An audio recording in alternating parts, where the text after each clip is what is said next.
1. లేయా యాకోబునకు కనిన కుమార్తె అయిన దీనా ఆ దేశపు కుమార్తెలను చూడవెళ్ళెను. 2. ఆ దేశము నేలిన హివ్వీయుడైన హమోరు కుమారుడగు షెకెము ఆమెను చూచి ఆమెను పట్టుకొని ఆమెతో శయనించి ఆమెను అవమానపరచెను. 3. అతని మనస్సు యాకోబు కుమార్తె అయిన దీనా మీదనే ఉండెను. అతడు ఆ చిన్నదాన్ని ప్రేమించి ఆమెతో ప్రీతిగా మాటలాడి 4. ఈ చిన్నదాన్ని నాకు పెండ్లి చేయుము అని తన తండ్రి అయిన హమోరును అడిగెను. 5. తన కుమార్తెను అతడు చెరిపెనని యాకోబు విని తన కుమారులు పశువులతో పొలములలో నుండినందున వారు వచ్చు వరకు ఊరకుండెను. 6. షెకెము తండ్రియగు హమోరు యాకోబుతో మాటలాడుటకు అతని యొద్దకు వచ్చెను. 7. యాకోబు కుమారులు ఆ సంగతి విని పొలములో నుండి వచ్చిరి. అతడు యాకోబు కుమార్తెతో శయనించి ఇశ్రాయేలు జనములో అవమానకరమైన కార్యము చేసెను. అది చెయ్యరాని పని గనుక ఆ మనుష్యులు సంతాపము పొందిరి, వారికి మిగుల కోపము వచ్చెను. 8. అప్పుడు హమోరు వారితో, నా కుమారుడైన షెకెము మనస్సు మీ కుమార్తె మీదనే ఉన్నది, దయచేసి ఆమెను అతనికిచ్చి పెండ్లి చేయుడి. 9. మీ పిల్లలను మాకిచ్చి మా పిల్లలను మీరు పుచ్చుకొని మాతో 1000 మంది మా మధ్య నివసించుడి. 10. ఈ దేశము మీ ఎదుట ఉన్నది, ఇందులో మీరు నివసించి వ్యాపారము చేసి ఆస్తి సంపాదించుకొనుడి అని చెప్పెను. 11. మరియు షెకెము, మీ కటాక్షము నా మీద రానీయుడి, మీరేమి అడుగుదురో అది ఇచ్చెదను. 12. ఓలియు కట్నమును ఎంతైనను అడుగుడి, మీరు అడిగినంత ఇచ్చెదను, మీరు ఆ చిన్నదాన్ని నాకియ్యుడి అని ఆమె తండ్రితోనూ ఆమె సహోదరులతోనూ చెప్పెను. 13. అయితే తమ సహోదరి అయిన దీనాను అతడు చెరిపినందున యాకోబు కుమారులు షెకెముతోనూ అతని తండ్రి అయిన హమోరుతోనూ కపటముగా ఉత్తరమిచ్చి అనినదేమనగా 14.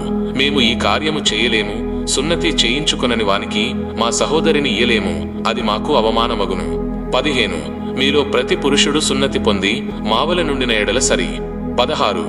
ఆ పక్షమందు మీ మాట కొప్పుకొని మా పిల్లలను మీకిచ్చి మీ పిల్లలను మేము పుచ్చుకొని మీ మధ్య నివసించదము, అప్పుడు మనము ఏకజనమగుదుము. 17. మీరు మా మాట విని సున్నతి పొందని ఎడల మా పిల్లను తీసుకొని పోవుదుము అని చెప్పగా 18. వారి మాటలు హమోరుకును హమోరు కుమారుడైన షెకెముకును ఇష్టముగా నుండెను. 19. ఆ చిన్నవాడు యాకోబు కుమార్తె యందు ప్రీతిగలవాడు గనుక అతడు ఆ కార్యము చేయుటకు తడువు చేయలేదు. అతడు తన తండ్రి ఇంటి వారందరిలో ఘనుడు. 20. హమోరును అతని కుమారుడైన షెకెమును తమ ఊరి గవిని యొద్దకు వచ్చి తమ ఊరి జనులతో మాటలాడుచు 21. ఈ మనుష్యులు మనతో సమాధానముగా నున్నారు గనుక వారిని ఈ దేశమందు ఉండనిచ్చి ఇందులో వ్యాపారము చేయనీయుడి. ఈ భూమి వారికి చాలినంత విశాలమయ్యున్నది గదా, మనము వారి పిల్లలను పెండ్లి చేసుకొని మన పిల్లలను వారికి ఇత్తము. 22. అయితే 1. ఆ మనుష్యులు సున్నతి పొందునట్లు మనలో ప్రతి పురుషుడు సున్నతి పొందిన ఎడలనే మన మాటకు వారు ఒప్పుకొని మనలో నివసించి ఏక జనముగా నుందురు. 23. వారి మందలు వారి ఆస్తి వారి పశువులన్నీయు మనవగును గదా, ఎట్లయినను మనము వారి మాటకు ఒప్పుకొందము, అప్పుడు వారు మనలో నివసించెదరనగా. 24. హమోరును అతని కుమారుడగు షెకెమును చెప్పిన మాట అతని ఊరి గవిని ద్వారా వెళ్ళువారందరూ వినిరి. అప్పుడతని ఊరి గవిని ద్వారా వెళ్ళు వారిలో ప్రతి పురుషుడు సున్నతి పొందెను. 25. 3వ దినమున వారు బాధపడుచుండగా యాకోబు కుమారులలో నిద్దరు అనగా దీనా సహోదరులైన షిమ్యోనును లేవియు తమ కత్తులు చేత పట్టుకొని ఎవరికి తెలియకుండా ఆ ఊరి మీద పడి ప్రతి పురుషుణ్ణి చంపిరి. 26. వారు హమోరును అతని కుమారుడైన షెకెమును కత్తివాత చంపి షెకెము ఇంట నుండి దీనాను తీసుకుని వెళ్లిపోయిరి. 27. తమ సహోదరిని చెరిపినందున యాకోబు కుమారులు చంపబడిన వారు ఉన్నచోటికి వచ్చి ఆ ఊరు దోచుకుని 28.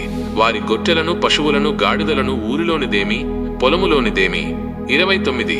వారి ధనము యావత్తును తీసుకొని వారి పిల్లలనందరినీ వారి స్త్రీలను చెరపట్టి ఇండ్లలోనున్నదంతయూ దోచుకొనిరి. 30. అప్పుడు యాకోబు షిమ్యోనును లేవిని చూచి, మీరు నన్ను బాధపెట్టి ఈ దేశ నివాసులైన కనానీయులలోనూ పెరిజ్జీయులలోనూ అసహ్యునిగా చేసితిరి. నా జనసంఖ్య కొంచెమే, వారు నా మీదికి గుంపుగా వచ్చి నన్ను చంపెదరు, నేనును నా ఇంటివారును నాశనమగుదమని చెప్పెను. 31. అందుకు వారు వేశ్య ఎడల జరిగించినట్లు మా సహోదరి ఎడల ప్రవర్తింపవచ్చునా అనిరి.